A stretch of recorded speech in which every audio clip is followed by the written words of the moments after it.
So finally, the wait of the IPL resumption is over, and this amazing match of cricket between Chennai and Mumbai that we saw Chennai winning by 20 runs, and what a match it was. After a very poor start, Chennai made a comeback, and what a comeback it was. What do you have to say on this? Well, if you told me at what 7:45, 8 o'clock in the evening that Chennai were going to win this comfortably in the end, one would have been wondering, is it the Sunday blues? Is someone getting carried away, or are you a massive Chennai fan? But this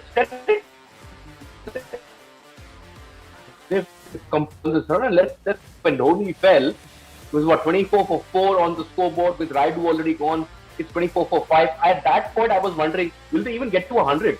And what does this do for the net run rate for Mumbai? Who need a couple of wins to sort of get into the tournament, and already they were without Rohit and Hardik Pandya as well. So you think everything's setting up sort of perfectly, and you sort of going back to last day also, right? Remember with Chennai they couldn't buy a win last time in the UAE, and then what a turnaround, and then to effectively win this. I mean, this match was over a long time back. Tiwari and Adam Mills sort of tried to take it into the end, but you knew that it just wasn't there. So big win for Chennai. And when you sort of come back after a break and then you win emphatically like this, considering that you were dead and buried, this is sort of going to give them extreme amount of confidence. Yes, it definitely will give them. They are currently the table toppers, and they'll try to keep that momentum going. So, can you say this is all about the experience? As we all know, the Chennai with most experienced players in their squad.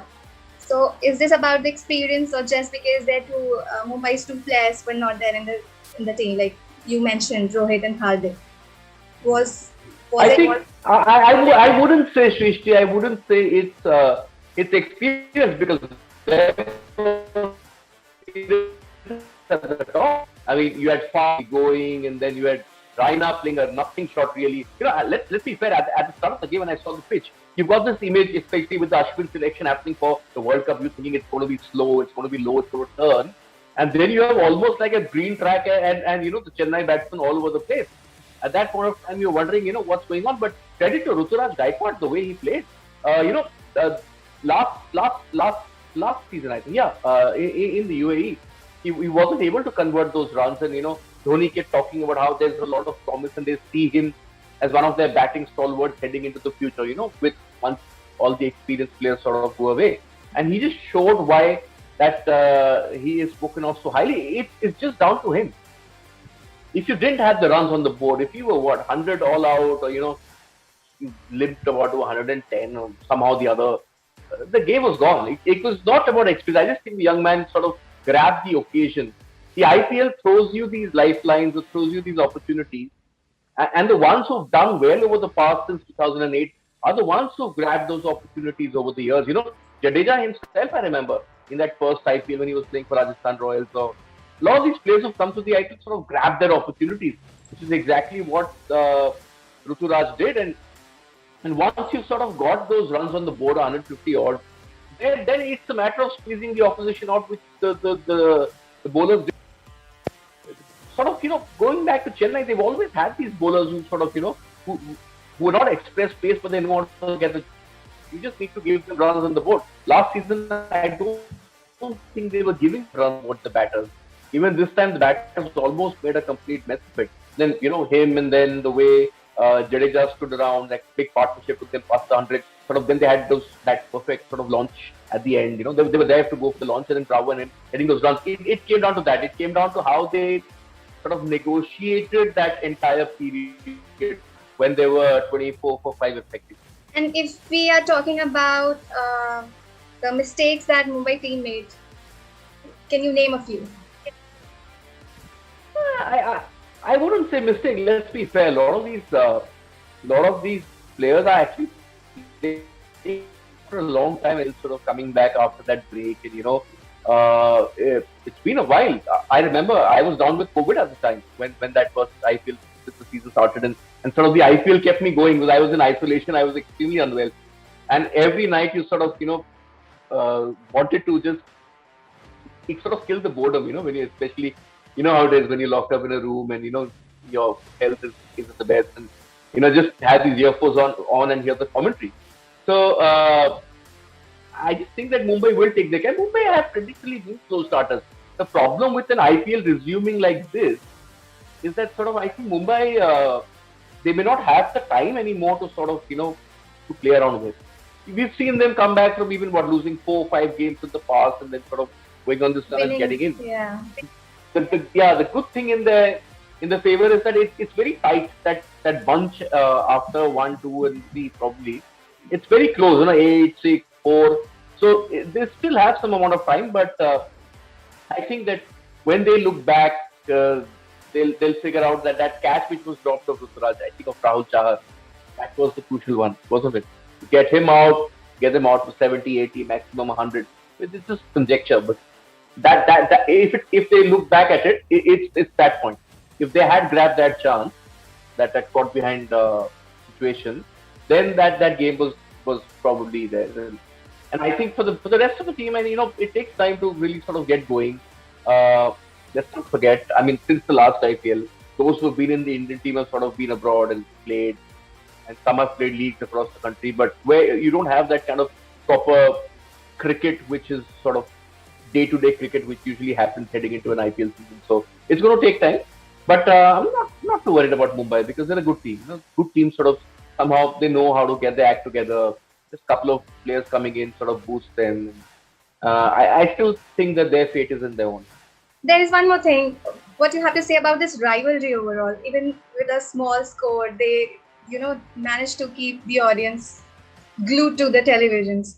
So fans are even calling this, the El Clasico of IPL. So what do you have to say on that? I don't know. El Clasico, Liverpool versus Manchester United is something more of my territory, being a Liverpool fan. So yeah, I mean, but let's be fair. I mean, if you look at consistency over the years, the two teams, you've had Kolkata who won, but Kolkata has struggled. There've been some seasons they've been pretty awful as well. But I think Mumbai, once they got that first IPL win under their belt, 2013, if I remember correctly, under Rohit, it's sort of been the big IPL team, haven't it?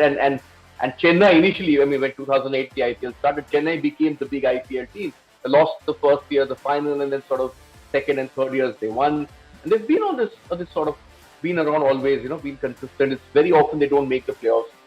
So when you look at the two big teams of the IPL, it's probably down to consistency and not more of the rivalry per se between cities. With sort of consistent, most successful teams, and for that rivalry to happen, what was remarkable to see fans there, to hear their atmosphere, not True. hear that fake applause we sort of got used to last year or earlier this year as well. So I think that's good to see fans back at the stadiums, and as you said, those who sort of got there to see live cricket action sort of got their money's worth. To see the fight back from Chennai and the way they sort of came back and the way they sort of got over the line against Mumbai Indians. Is it too early? Already the season is halfway through. Is it too early to decide who's gonna win? Whose chances are higher? I think it's difficult right now because we don't know how teams are sort of going to get back and gel together because it's been a break. It's been a long break. I mean, let's be fair. Do you remember all the previous matches of the IPL when it was happening in April? I mean, it's sort of very fuzzy for me. It's like even right now, the buzz which sort of surrounds an IPL isn't there, right? It's going to take time for it to grow on you because it's been an immediate break, and then there's been 3-4 months, 4-5 months, and lot has happened in cricket ever since, with India going to England, the World Test Championship, the long tour of England, that Manchester Test sort of, not getting over. So as things stand, I think it's going to take time for teams to gel. Those who hit the ground running, it's going to help them. It's as I said, it's very It's very sort of tight at the bottom, isn't it? So Chennai, Delhi 12, you probably think that they'll make it. RCB 10 with 7 to go. So you think you need what? 14 should be more or less 2 more wins for them, and you're sort of safe, and 1 more sort of gets you over the line. 16, I mean, what? You get 16 points in an IPL season, you're probably through to the playoffs, and then down there, the queue is below, right? Mumbai Indians 8, Royals, Rajasthan 6, Punjab 6, KKR 4, Sunrisers 2. I mean, you're probably looking at 4, 5 teams in the battle for one place. Yeah. So it depends who sort of hits the ground running. Punjab Kings, let's take them for example. They've played 8, they've got 6, they win the next 2, they're on 10, and then sort of it's you may even see somebody not get in at 14, but maybe one team get in at 12. You never know how this is going to play out, because even for the likes of Rajasthan Royals and Punjab, and even for KKR to get to that mark of 14 means they'll have to win what 10, 5 out of 7 for KKR. So it's going to be tough. You never know. But this mid-table battle or lower half of the points table battle, this one is going to sort of become very.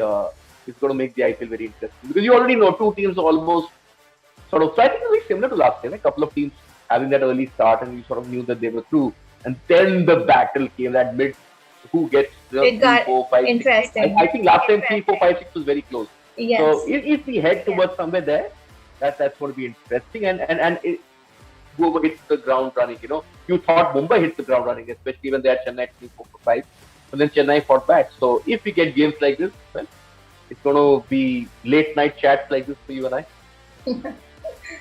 Most definitely, yes. So I think after 5-6 matches, we'll be there to at least select our top 4 for that matter. It's still you probably think that two teams are almost through, right? I mean, with Chennai and Delhi, you would think that they just they played 8 and they've got 6 to go, and they need 2 more wins from there. I mean, you would expect them to make it. And to be fair to Chennai, after the season they had last year, to have faith to almost pick almost a very similar team and then deliver, I think it says a lot about the work that has happened inside that leadership group. They were down and out. They were the laughing stock of last year's IPL, if you remember that.